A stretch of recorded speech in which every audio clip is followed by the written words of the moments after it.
Assalamualaikum warahmatullahi wabarakatuh.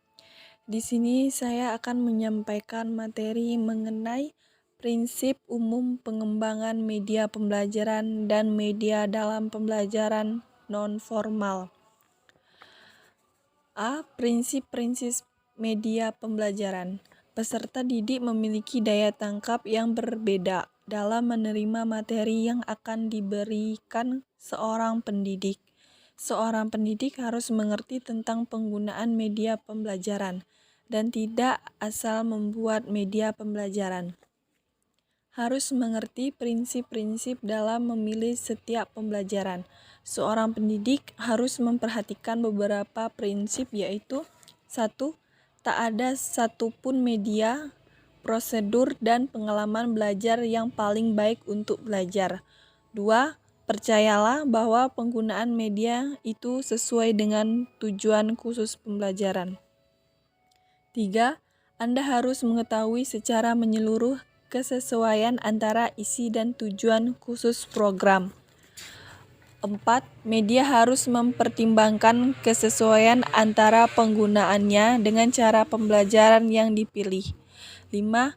Pemilihan media itu sendiri jangan tergantung pada pemilihan dan penggunaan media tertentu saja. 6. Sadarlah bahwa media yang paling baik pun apabila tidak dimanfaatkan secara baik akan berdampak kurang baik atau media tersebut digunakan dalam lingkungan yang kurang baik. 7. Tidak menyadari bahwa pengalaman, kesukaan, minat, dan kemampuan individu serta gaya belajar mungkin berpengaruh terhadap hasil penggunaan media. 8. Kita menyadari bahwa sumber-sumber dan pengalaman belajar bukanlah hal-hal yang berkaitan dengan baik atau buruk, tetapi sumber-sumber dan pengalaman belajar ini berkaitan dengan hal yang konkret atau abstrak. Selanjutnya, prinsip-prinsip umum dalam pembelajaran sebagai berikut. 1. Bahwa belajar menghasilkan perubahan perilaku peserta didik yang relatif permanen. 2. Peserta didik memiliki potensi, gandrung, dan kemampuan yang merupakan benih kodratik untuk ditumbuh kembangkan.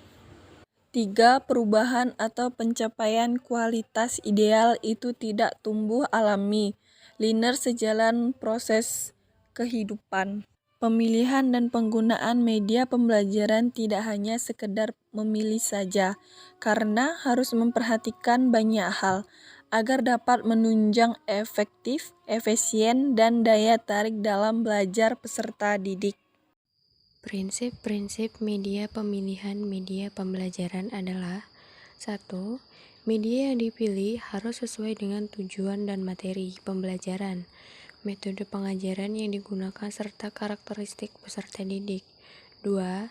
Mengenali ciri-ciri tiap media pembelajaran. 3. Pemilihan media pembelajaran harus berorientasi pada peningkatan efektivitas belajar peserta didik. 4. Pemilihan media harus mempertimbangkan biaya pengadaan, ketersediaan bahan media, mutu media, dan lingkungan fisik tempat belajar peserta didik. B. Kedudukan media pembelajaran pada pendidikan nonformal. 1. Kedudukan media pada program kesetaraan. Kedudukan media pembelajaran pada program kesetaraan memiliki kesamaan. Ada program pembelajaran umumnya yang membedakan di sini adalah karakter peserta didik dan proses pembelajarannya lebih fleksibel daripada pendidikan formal. Hal ini juga terjadi pada pemilihan media, bukan lagi peran pendidik yang mengatur media mana yang tepat, tapi juga perspektif peserta didik perlu diperhatikan dalam menentukan jenis media belajar yang efektif menurut mereka. 2. Kedudukan media pada program pelatihan dan kursus. Kedudukan media pembelajaran pada program pelatihan dan kursus menitikberatkan pada tersedianya workshop sebagai media pembelajaran bagi peserta didik program pelatihan dan kursus. Hal ini dimaksud agar peserta didik memahami model ruang kerja bidang yang mereka tempuh dan terbiasa dalam menggunakan tools yang terdapat dalam workshop di tiap jenis pelatihan yang diselenggarakan. 3. Kedudukan media pada program penyuluhan dan pendamping. Kedudukan media pada program pemberdayaan menitik beratkan kepada terjadinya perubahan program pada pola pikir masyarakat. Dengan kata lain, program pemberdayaan tidak cukup menggunakan kajian pendidikan orang dewasa, melainkan juga perspektif pendidikan kritis. Media digunakan bukan semata-mata karena media memang efektif untuk membantu proses pemahaman, tapi karena penggunaan media juga memang merupakan suatu keharusan yang menekankan mutlaknya para peserta untuk belajar dan memproduksi pengetahuan dan pengalaman mereka sendiri, bukan dari hafalan dari suatu teori. Untuk itu, pemandu tidak akan bisa melakukannya jika hanya ceramah tanpa diskusi dengan peserta.